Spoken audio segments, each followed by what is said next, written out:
Welcome to middle education. आज के इस वीडियो में कक्षा 10वीं विषय सामाजिक विज्ञान के कंप्लीट क्वेश्चन पेपर को सॉल्व करने वाले हैं एक ही वीडियो में। जैसे कि आपको पता है कि लगातार मैं सभी सब्जेक्ट की बेहतरीन तैयारी करा रहा हूं। मेरे प्यारे बच्चों का कमेंट आ रहा था कि सर सोशल साइंस की भी तैयारी कराई, जिस प्रकार से हिंदी की तैयारी आपने कराई है। एंड फाइनली सोशल साइंस का सेट नंबर ए लेकर के आ चुका हूं। मैंने तुमसे पहले ही प्रॉमिस किया था कि भाई 4 सेटों में मैं क्वेश्चन पेपर प्रोवाइड कराऊंगा, set number A, set number B, set number C और सेट नंबर डी। अगर आपने इन चारों सेट को बहुत अच्छे से देख लिया ना, तो प्री बोर्ड में तो तुम्हें फोड़ने से कोई नहीं रोक सकता। मैं ज़्यादा तो नहीं बोलूँगा, लेकिन आसानी से तुम 75 में से 65 नंबर या फिर 70 नंबर तक आसानी से ला सकते हो इन 4 सेट को देखने के बाद। तो वीडियो को बहुत अच्छे से एंड तक देखिएगा, एक ही वीडियो में कंप्लीट सोल्यूशन देने वाला हूँ। यहाँ पर निर्देश में लिखा है कि सभी प्रश्न को हल करना अनिवार्य है। दूसरा नंबर कह रहा है कि प्रश्न क्रमांक 1 से लेकर के 5 तक जितने भी क्वेश्चन रहेंगे सब वस्तुनिष्ठ टाइप के रहेंगे और सभी प्रश्न के लिए तुम्हें 1 अंक दिए जाएंगे। 6 से लेकर 23 तक जितने क्वेश्चन रहेगा सभी में अतिरिक्त विकल्प दिया जाएगा। 6 से लेकर 70 तक जितने भी क्वेश्चन रहेंगे सभी का आंसर आपको 30 शब्दों में कंप्लीट करना है और 2 अंक की क्वेश्चन रहेंगे। आगे जो क्वेश्चन है कुछ 3 अंक और कुछ 4 अंक के क्वेश्चन हमें देखने को मिलेगा। हम सीधे जंप करते हैं अपने क्वेश्चंस की तरफ। हमारा प्रश्न क्रमांक 1 कह रहा है कि सही विकल्प का चयन कर लिखो। 1 into 6 मतलब एक क्वेश्चन रहेगा, 6 नंबर का रहेगा टोटल आपका सही विकल्प। पहला नंबर कहता है कि ऐसी कौन सी राज्य है जहां पर काली मिट्टी मुख्य रूप से पाई जाती है। भाई मैंने तुम्हें चिल्ला चिल्ला करके टॉपर सीरीज में पढ़ाया हूं कि काली मिट्टी में पाई जाती है कपास, और कपास जहां होता है वहां होता है सबसे अधिक कपड़े का उत्पादन, मतलब कपड़े की फैक्ट्री लगती है। और इन सब में कपड़े की फैक्ट्री कहां है? महाराष्ट्र में है। तो सिंपल सा इसका सही आंसर तुम्हारा महाराष्ट्र हो जाएगा। और अगर गुजरात ऑप्शन होता तो गुजरात को भी हम टिक कर सकते हैं।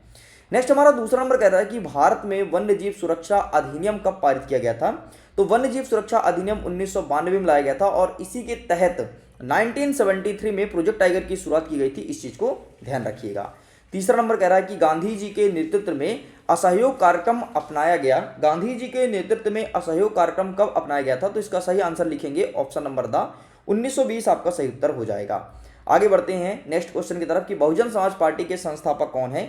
यहाँ पर ऑप्शन नंबर फर्स्ट कहता है Kashiram, option number second Sahu Maharaj, option number third B R. Ambedkar या फिर ज्योतिबा फुले।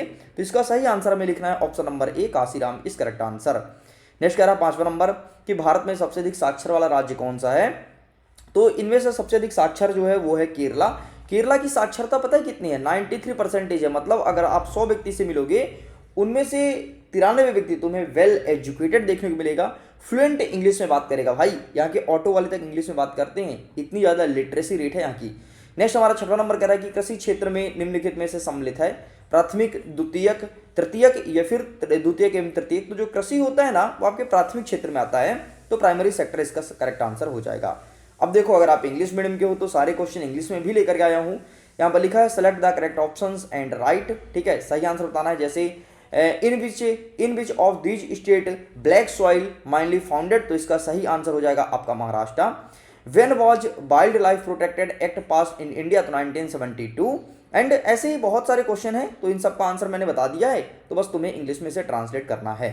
आगे बढ़ते हैं प्रश्न क्रमांक 2 की तरफ। इसमें कह रहा है रिक्त स्थान की पूर्ति करो। पहला नंबर कह रहा है कि सीमांत सड़क संगठन कब स्थापित किया गया था। तो इसका सही आंसर लिखना है 1960 1960 इस करेक्ट आंसर। नेक्स्ट कहता है कि भारत डैश डैश में किस्म की कॉफी पैदावार होती है। तो भारत में किस किस्म की कॉफी होती है? तो भारत में जो कॉफी होती है उसे कहते हैं अरेबिक।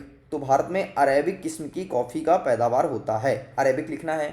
नेक्स्ट कहता है तीसरा नंबर कि मुंबई में पहली कपड़ा मिल कब स्थापित की गई थी। तो इसका सही आंसर लिखेंगे आप सिंपल सा 1854। और यहाँ पर पहली कपड़ा मिल बनी थी क्योंकि कपास का उत्पादन सबसे अधिक होता है और मुंबई महाराष्ट्र में सबसे ज़्यादा पाई जाती है काली मिट्टी। आगे बढ़ते हैं। नेक्स्ट कहता है आपका चौथा नंबर कि अफ्रीका में 1890 के दशक में डैश डैश नामक बीमारी बहुत तेज से फैली थी। तो 1890 के दशक में जो बीमारी आई थी उसका नाम था रिडर पेस्ट। तो क्या लिखोगे? Reader paste. यहाँ पर मैं लिख देता हूँ रिडर पेस्ट। रिडर पेस्ट बीमारी जम के फैली थी अफ्रीका में। नेक्स्ट कहता है 5वां नंबर डैश डैश पर आधारित सामाजिक विभाजन में एक भारत में है। तो यहाँ पर आपको लिखना है जातिगत। ठीक है, जाति आधारित सामाजिक विभाजन। तो क्या यहाँ पे क्या लिखोगे? जाति लिखोगे। नेक्स्ट कहता है 6वां नंबर समान मजदूरी से संबंधित अधिनियम को कहा गया कि समान काम के लिए डैश डैश दी जाएगी। तो समान काम के लिए समान वेतन। ठीक है, तो यहाँ पर लिखोगे समान काम के लिए समान वेतन दी जाएगी। तो यहाँ पर लिखना है आपको समान वेतन, बस इतना लिख के कंप्लीट करेंगे। आगे देखते हैं, सेम क्वेश्चन इंग्लिश में अवेलेबल है। Select the options from the blank space and write. ठीक है, तो ये क्वेश्चंस हैं और इसका आंसर तुम्हें फिल करना है। आगे बढ़ते हैं प्रश्न नंबर 3 की तरफ, जिसमें कह रहा है सत्य सत्य बताओ।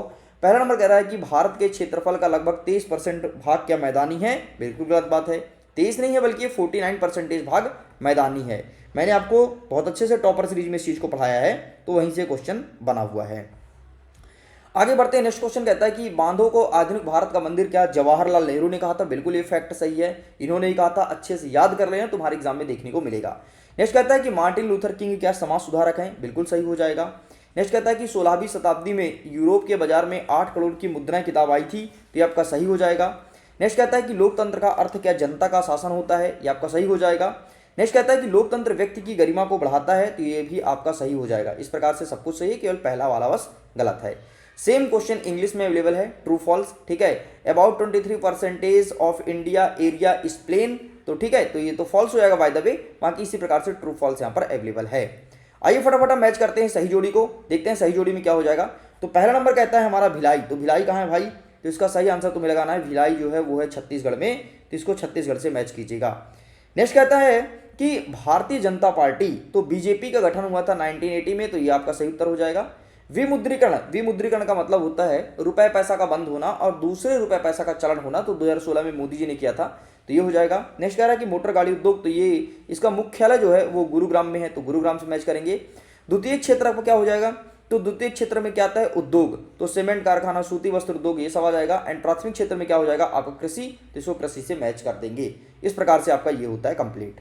सेम कहता है match the correct pair, English में अवेलेबल है, अगर आप इंग्लिश मीडियम के हैं तो देख लीजिएगा। अच्छा सुनो, इसके पीडीएफ को भी आप डाउनलोड कर सकते हो, लिंक डिस्क्रिप्शन बॉक्स में है, चेकआउट कीजिए, जल्दी जा करके पीडीएफ को डाउनलोड कीजिए विथ सोल्यूशन। देखो तुम्हारे पास सोल्यूशन भी लेकर के आए, देखो आंसर की। ठीक है, तो सब कुछ मिलेगा भाई, बस सब्र करो, पहले वीडियो को पूरा देख लो, फिर तुम डाउनलोड कर लेना और बढ़िया रिवीजन करते रहना अपना घर में बैठे बैठे। आगे बढ़ते हैं, 5वां नंबर कह रहा है कि एक वाक्य में उत्तर दीजिए। पहला नंबर कह रहा है बहुराष्ट्रीय कंपनी द्वारा निवेशकों को क्या कहते हैं। जो बहुराष्ट्रीय कंपनी में निवेश या फिर विदेशी निवेशक आते हैं, निवेश करते हैं, तो उसे कहते हैं एफडीआई। तो यहाँ पर क्या लिखोगे, एफडीआई आपको लिखना है। नेक्स्ट कहता है दूसरा नंबर, सूचना एवं संचार प्रौद्योगिकी को संक्षेप में क्या कहते हैं, तो इसे कहते हैं आईसीटी। ठीक है, इंफॉर्मेशन कम्युनिकेशन टेक्नोलॉजी। नेक्स्ट कहता है कि विश्व व्यापार संगठन का ध्येय वाक्य क्या है। तो इसका ध्येय वाक्य क्या है कि व्यापार को स्वतंत्र करना है, निष्पक्ष करना है और पूर्वानुमेय बनाना है। ठीक, तो ये इसका ध्येय वाक्य है। नेक्स्ट कहता है प्रतिरक्षा तथा विदेशी मामले कौन सी सूची में शामिल होते हैं। तो जो प्रतिरक्षा होता है और विदेशी मामला, ये सब संघ सूची में आता है, तो यहाँ पर तुम्हें संघ सूची लिखना है। ठीक है, विदेशी मामले मतलब जैसे कोई देश की लड़ाई होगी भारत के साथ, तो कौन देखेगा, तो संघ सूची का काम है, मतलब राज्य और केंद्र सरकार दोनों मिलकर के देखेंगे कि भाई अब उस देश के साथ क्या करना है। नेक्स्ट 5वां नंबर कहता है एक उद्योग जो चूना पत्थर को कच्चे माल के रूप में प्रयुक्त करता है वो कौन सा उद्योग है, तो उसे कहते हैं सीमेंट उद्योग। भाई चूना पत्थर को तोड़ने के बाद क्या बनते हैं, सीमेंट बनता है, तो यहाँ पर सीमेंट लिखना है। नेक्स्ट क्या लाता है कि अर्थव्यवस्था के उस क्षेत्र का नाम बताइए जो कृषि एवं उद्योग के संचालन में सहायता पहुंचाता है। तो यहाँ पर तुम्हें क्या लिखना है, तृतीय क्षेत्र। ठीक है, तो यहाँ पर क्या लिखोगे, तृतीय क्षेत्र मतलब सेवा हो जाएगा, तो आपको यहाँ पर लिख देना है तृतीयक, बस इतना लिख के कंप्लीट करेंगे। ठीक, बाकी यहाँ पर इंग्लिश में अवेलेबल है, सारे क्वेश्चन को आप इंग्लिश में देख लीजिएगा। बाकी एक बार हम दिखा देते हैं आपको आंसर की। ये रहा आंसर की, टेक अ स्क्रीनशॉट, भाई इसका आप स्क्रीनशॉट ले लो। एक साथ पूरा सोल्यूशन ला दिया हूँ, हिंदी और इंग्लिश बाई लैंग्वेज में है। तुम्हारे लिए मैं बहुत ध्यान रखता हूँ तुम्हारे पढ़ाई को। ठीक है, तो तुम्हारे लिए बाई लैंग्वेज प्रोवाइड कराया हूँ। ठीक, चलिए मैं उम्मीद करता हूँ यहाँ तक बढ़िया समझ में आ गया होगा। अब आगे बढ़ते हैं और अब हम कवर करेंगे प्रश्न क्रमांक 6। 6वां नंबर कहता है कि भूमि निम्नीकरण से क्या आशय है। What is mean by land degradation. भूमि निम्नीकरण क्या होता है, सिंपल सा, जमीन का क्षरण होना, वही तो भूमि निम्नीकरण है, बस यही हमें लिखना है। अथवा में क्या कहता है, मृदा अपरदन को रोकने के लिए 2 उपाय बताना है। मिट्टी जो कटाव हो रहा है, तो मिट्टी कटाव को कैसे रोकें, इसके लिए 2 टाइप्स आपको बताना है। ठीक है, तो ये क्वेश्चन पूछा गया है, तो इन सब का आंसर दिखा देता हूं। वैसे क्या है, इसके लिए तुम अधिक से अधिक वृक्ष लगाओ, और दूसरी बात क्या है, जो तुम्हारे बांध वगैरह है, तो बांध वगैरह को अच्छे से बांध के रखो ताकि तुम्हारी मिट्टी का कटाव ज़्यादा ना हो। ठीक है, तो ये रहा इसका आंसर, बाकी आंसर यहाँ पर देख लो। भूमि की उर्वरकता, उत्पादन और गुणवत्ता में कमी ही भूमि निम्नीकरण कहलाता है। ठीक है, इंग्लिश में भी आंसर अवेलेबल है। मृदा अपरदन के रोकथाम तो सबसे पहले वृक्षारोपण करना चाहिए और समुच्च जुताई करनी चाहिए। समुच्च मतलब ऐसी जुताई करो, ऐसे लाइन से, ठीक, ऐसी जुताई करो। इससे क्या होता है, मिट्टी का कटाव ज़्यादा नहीं होता। वरना अगर पानी बह रहा है तो फिर पानी ऐसे बहते बहते मिट्टी बहा ले जाएगा। लेकिन अगर समुच्च जुताई है तो मिट्टी का बहाव नहीं होगा। अगर यहाँ से थोड़ी मिट्टी बहेगी तो इस खंधे में जाके रुक जाएगी। ठीक, तो ये चीज़ करना चाहिए। आगे बढ़ते हैं। भारत में उगाई जाने वाली मुख्य रेशादार फसलें कौन कौन सी है, और इसी के अथवा में क्या क्वेश्चन पूछा गया है कि प्रारंभिक जीविका निर्वहन कृषि क्या होता है। तो प्रारंभिक जीविका निर्वहन कृषि का मतलब ये होता है जो केवल जीवन यापन के लिए खेती की जाती है। ठीक, और रेशादार फसलें जैसे जूट वगैरह हो गया। ठीक है, तो ये रेशादार फसलें कपास और जूट हो गया। ठीक है, कॉटन एंड जूट। एंड प्रारंभिक जीविका निर्वहन कृषि, तो ये रहा इसका आंसर कि जिस कृषि में किसान अपने परिवार की आवश्यकताओं की पूर्ति करता है उसे कहते हैं प्रारंभिक जीविका निर्वहन कृषि। बस ये तुम्हें लिखना है। आगे बढ़ते हैं। 8वां नंबर कह रहा है कि विनिर्माण उद्योग के 2 महत्व लिखना है, और अथवा में कह रहा है कि स्वामित्व के आधार पर उद्योग को कितने भागों में बांटा गया है। तो ये रहा तुम्हारे सामने विनिर्माण उद्योग। ठीक है, तो ये 2 महत्व तो सबसे पहले रोजगार के अवसर को बढ़ाता है और देश की आर्थिक विकास को वृद्धि करता है। स्वामित्व के आधार पर उद्योग को 4 भागों में बांटा गया है। एक है सार्वजनिक, दूसरा है निजी, तीसरा संयुक्त और चौथा सहकारी। तो ये तुम्हें चुपचाप चिपका देना है जो मैं आंसर तुम्हें दिखा रहा हूं। ऑल राइट, चलिए आगे बढ़ते हैं नेक्स्ट क्वेश्चन की तरफ। प्रश्न क्रमांक 9 कह रहा है कि भारत देश का कितने प्रतिशत व्यापार समुद्र द्वारा होता है। सिंपल सा हमें परसेंटेज लिखना है। और अथवा में क्या कह रहा है कि वायु परिवहन का राष्ट्रीयकरण कब किया गया, हमें डेट लिखना है। तो ये देखो, भारत देश का लगभग 95% व्यापार हमारे समुद्र मार्ग द्वारा होता है और वायु परिवहन का राष्ट्रीयकरण 1953 में किया गया। केवल डेट लिख के चले जाना है, बस इतना करना है। 10वां नंबर कह रहा है कि पूना पैक्ट क्या था, समझाइए। ठीक है, what was the Poona pact, explain. और अथवा में कह रहा है कि गांधी जी ने हिंद स्वराज में स्वराज प्राप्ति का क्या साधन बताया था। What mean of attaining Swaraj did Gandhi suggest in Hind Swaraj. ठीक है, तो ये क्वेश्चन पूछा है। तो ये रहा पूना पैक्ट, और इसी के अथवा में ये रहा तुम्हारे सामने हिंद स्वराज के बारे में। तो इसका आप स्क्रीनशॉट ले लीजिए। ठीक है, चलो आगे बढ़ते हैं नेक्स्ट प्रश्न क्रमांक 11 की तरफ। अफ्रीका में रिडर पेस्ट के बारे में टिप्पणी लिखो। जो अफ्रीका में एक महामारी फैली थी ना, रिडर पेस्ट, उसके बारे में पूछा है। और यहीं पर अथवा में कह रहा है कि निषेधाधिकार का मतलब क्या होता है, मतलब वीटो पावर ये क्या कहलाता है, सॉरी वीटो पावर ये क्या कहलाता है। ये रहा तुम्हारे सामने सबसे पहले रिडर पेस्ट। तो ये रहा अफ्रीका में 1890 के दशक में फैली ये बीमारी थी जो कि पशुओं पर सबसे ज़्यादा फैली थी। ठीक, और ये रहा तुम्हारे सामने वीटो पावर। वीटो पावर क्या होता है, यूएनओ मतलब संयुक्त राष्ट्र सुरक्षा परिषद के स्थायी सदस्यों को किसी निर्णय को रोकने के लिए अधिकार प्रदान करता है, इसे कहते हैं वीटो पावर। इस वीटो पावर का इस्तेमाल एक बार चाइना ने किया था। एक बार तुम्हें याद होगा कि 2016 में अटैक कर दिया था पाकिस्तान ने हमारे भारत पर। भारत में उरी हमला याद है, हो सकता है तुम्हें याद ना हो। तो उरी हमला हुआ था। तो उरी हमला में क्या हुआ था कि अब पूरे देश एकत्रित हुए। ये बात यूएनओ में चली गई भाई कि भारत देश में अटैक किया है बिना गलती का, है ना। तो ये बात यूएनओ में गई। तो यूएनओ के लोगों ने बोला कि एक काम करो, पाकिस्तान को ब्लैकलिस्ट कर दो। ब्लैकलिस्ट मतलब उनसे पूरा खरीदना बंद कर दो, कोई चीज़ को बेचना बंद कर दो। जब कोई दोस्त ब्लैकलिस्ट में जाती है तो देश में भयंकर आर्थिक तंगी आ जाती है। तो सभी देशों ने बोला कि ठीक है इसको ब्लैकलिस्ट करो। तो ऐसे 5 देश है जिसको वीटो पावर प्राप्त है। ठीक है, तुम्हारा पहला चाइना हो गया, दूसरा तुम्हारा रसिया हो गया, तीसरा अमेरिका हो गया। ठीक है, चाइना, रसिया, अमेरिका, और साथ में तुम्हारा एक ब्रिटेन हो गया। ठीक, ब्रिटेन। तो ये ऐसे कुछ देश है जिसको वीटो पावर है। तो चाइना ने क्या बोला हम ब्लैक लिस्ट में सिग्नेचर नहीं करेंगे, है ना। ब्लैक लिस्ट के लिए जब एक फॉर्म निकलती है उसमें ये 5 देश को सिग्नेचर लगता है। ठीक, तो चाइना ने बोला कि हम वीटो में सिग्नेचर नहीं करेंगे। और जब चाइना ने वीटो में सिग्नेचर नहीं किया तो ये पाकिस्तान ब्लैकलिस्ट नहीं हुआ था, नहीं तो ब्लैकलिस्ट हो जाता 2016 में। ठीक, फिर ब्लैकलिस्ट खोल दी जाती। ऐसा नहीं है कि ब्लैकलिस्ट हो गया मतलब जीवन भर के लिए, लेकिन उस वक्त के लिए या फिर 1-2 साल के लिए हो जाता।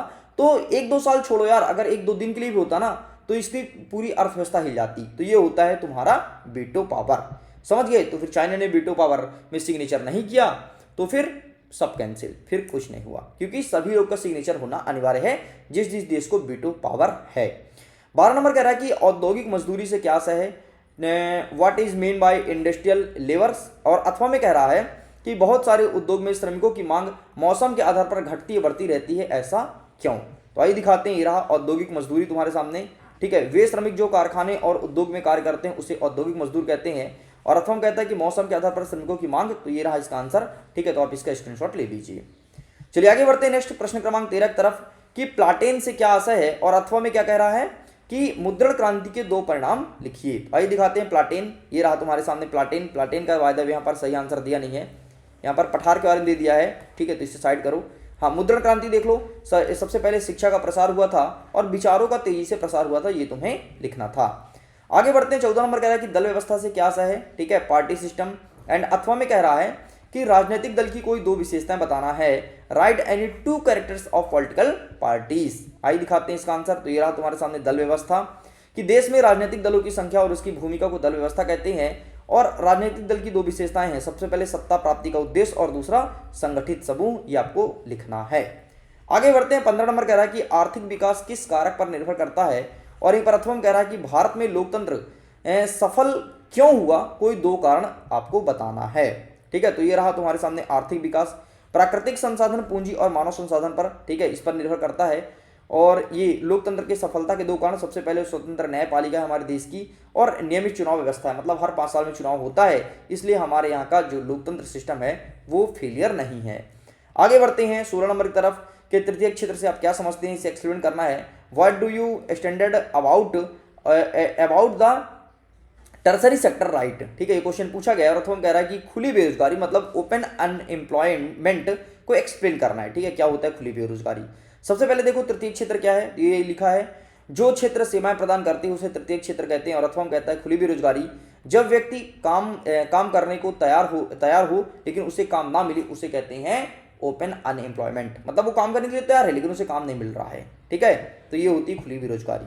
आगे बढ़ते हैं 17 नंबर की तरफ की विदेशी व्यापार क्या होता है। ठीक है, फॉरेन ट्रेड। और अथवा कह रहा है कि बहुराष्ट्रीय कंपनी कहाँ स्थापित की जाती है, तो ये रहा तुम्हारे सामने फॉरेन ट्रेड, कि देश के बीच होने वाले आयात निर्यात को विदेशी व्यापार कहते हैं।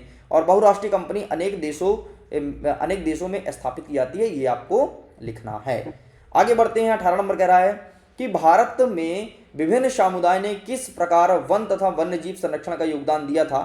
ठीक है, और अथवा में देख लो वन्य प्राणी संरक्षण क्यों आवश्यक है, वन्य प्राणी संरक्षण के उपाय बताइए। तो ये रहा तुम्हारे सामने आंसर।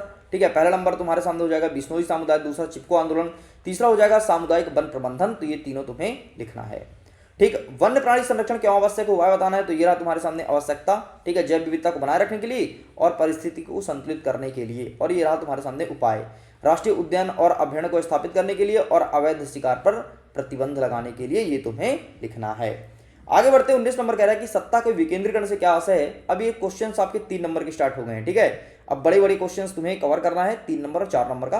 आइए फटाफट देख लेते हैं सत्ता का विकेंद्रीकरण क्या होता है। और अथवा कह रहा है कि संघीय शासन व्यवस्था क्या है, समझाइए। तो आइए दिखाते हैं, ये रहा सत्ता का विकेंद्रीकरण, ये तुम्हें चुपचाप चिपका देना है। इंग्लिश में एक लाइन में आंसर कर दिया हूँ। ठीक है, और अथवा में संघीय शासन व्यवस्था क्या है, तो ये रहा तुम्हारे सामने, टेक अ स्क्रीनशॉट। आगे बढ़ते हैं 20वां नंबर कह रहा है कि चेक द्वारा भुगतान कैसे होता है, समझाइए। How is payment made by cheque explain. और अथवा में कहता है कि मांग जमा क्या है, उसकी प्रमुख विशेषताओं का उल्लेख कीजिए। What is a demand deposit, mention it's main factors. ठीक है, ये क्वेश्चन पूछा गया है। तो ये रहा तुम्हारे सामने चेक द्वारा भुगतान, तो टेक अ स्क्रीनशॉट। और अथवा कहता है कि मांग जमा, तो ये रहा डिमांड डिपॉजिट, ये तुम्हें चुपचाप चिपका देना है। आगे बढ़ते हैं नेक्स्ट क्वेश्चन कि भारत में पर्यटन उद्योग पर 4 लाभ बताना है। Right any 4 benefit of the tourism industry in India. और अथवा में कह रहा है कि परिवहन तथा संचार के साधन किसी देश की जीवन रेखा क्यों कहे जाते हैं। ठीक है, ये क्वेश्चन तुम्हें लिखना है। तो आइए दिखाते हैं, ये रहा तुम्हारे सामने भारत में पर्यटन के उद्योग। ठीक है, सबसे पहले रोजगार का अवसर बढ़ते हैं, विदेशी मुद्रा अर्जन होती है, क्षेत्रीय विकास होता है और संस्कृत आदान प्रदान बढ़ता है, ये तुम्हें लिखना है। परिवहन तथा संचार जीवन रेखा क्यों, तो ये तुम्हारे सामने आंसर है, इसको भी चुपचाप आप चिपका दीजिएगा। ठीक, आगे बढ़ते हैं, अब 4 नंबर के क्वेश्चन स्टार्ट हो गए हैं। सत्याग्रह पर गांधी जी के 4 विचार लिखना है। ठीक है, write 4 thoughts of Gandhi is Satyagraha. और अथवा में कहता है कि नमक यात्रा की चर्चा करते हुए स्पष्ट करो कि उपनिवेशवाद के खिलाफ विरोध एक असरदार प्रदर्शन प्रतीक है। ठीक है, ये चीज तुम्हें लिखना है। तो ये रहा। ठीक है, सबसे पहले गांधी जी का विचार, तो यहाँ पर देखो मैं टॉपिक लिख दिया हूँ, इस पर तुम्हें डिटेल भी करनी पड़ेगी क्योंकि 4 नंबर का क्वेश्चन है। ठीक है, वनली मैं यहाँ पर हेडिंग लिख के लाया हूँ। क्या है, सत्य और अहिंसा पर आधारित संघर्ष, नैतिक बल का प्रयोग, अन्याय के विरुद्ध शांतिपूर्ण विरोध और आत्मबल तथा आत्मसंयम पर विश्वास। ठीक है, तो इसे तुम्हें डिटेल भी करनी पड़ेगी, ध्यान सुन लो। बाकी इससे अच्छा तो यही है कि अगर आपके पास कोई दूसरा आंसर अवेलेबल है जो आपने पढ़ा हो, वही आंसर चिपका के आइएगा। ठीक, इस प्रकार से अंतिम प्रश्न 23वां नंबर कह रहा है कि मानचित्र में तुम्हें दिखाना है अजमेर, हजारीबाग, बालाघाट और सुंदरगढ़। ठीक है, तो ये मैपिंग करनी है एंड ये देख लो इंग्लिश में अवेलेबल है। सेम इसके अथवा में क्या कहता है कि अगेन आपको मैपिंग करनी है बैलाडीला, कटनी, बिलासपुर और सिंगरौली। तो देख रहे होगे एक जगह तुमसे पूछा है कि खदान वदान का नाम पूछा है और एक जगह तुम्हें स्थान का नाम पूछा है। कुल मिलाकर के अगर ये तुम मैपिंग कर लिए तो इसी में से तुम्हारे एग्जाम में क्वेश्चन छपने वाला है। अभी तो ये एक सेट है, इसके बाद सेट नंबर 2, 3, 4 मतलब BCD कई सारे आएंगे, लगातार आप उन्हें देखिएगा, डेफिनेटली एग्जाम में आपको बहुत फायदा मिलेगा। ठीक, तो इस प्रकार से स्टूडेंट सब कुछ होता है कंप्लीट। मैं उम्मीद करता हूँ ये वीडियो काफी पसंद आया होगा। वीडियो पसंद आए तो वीडियो को लाइक, शेयर, सब्सक्राइब जरूर कीजिएगा। और मैं फिर से तुम्हें बोलूंगा, अगर तुम चारों सेट को वीडियोस को देख के आते हो तभी एग्जाम में तबाही मचा पाओगे। एक या दो सेट में काम नहीं होगा, फिर वही आकर के कॉमेंट करोगे सर मात्र 20 नंबर का ही फंसा, सर मात्र 25 नंबर का फंसा, सर मात्र 40 नंबर का फंसा। तो डेफिनेटली फंसेगा ना भाई, मैं 4 सेट क्यों दे रहा हूं, ताकि तुम्हारे ज्यादा से ज्यादा क्वेश्चन एग्जाम में आ जाएं। ठीक है, तो ये 4 सेट तुम्हारे लिए काफी हेल्पफुल रहेगा। मैं वीडियो को एंड करता हूं। Thanks for watching. PDF को डाउनलोड कीजिए, लिंक वीडियो को डिस्क्रिप्शन बॉक्स में दिया गया है। Bye bye.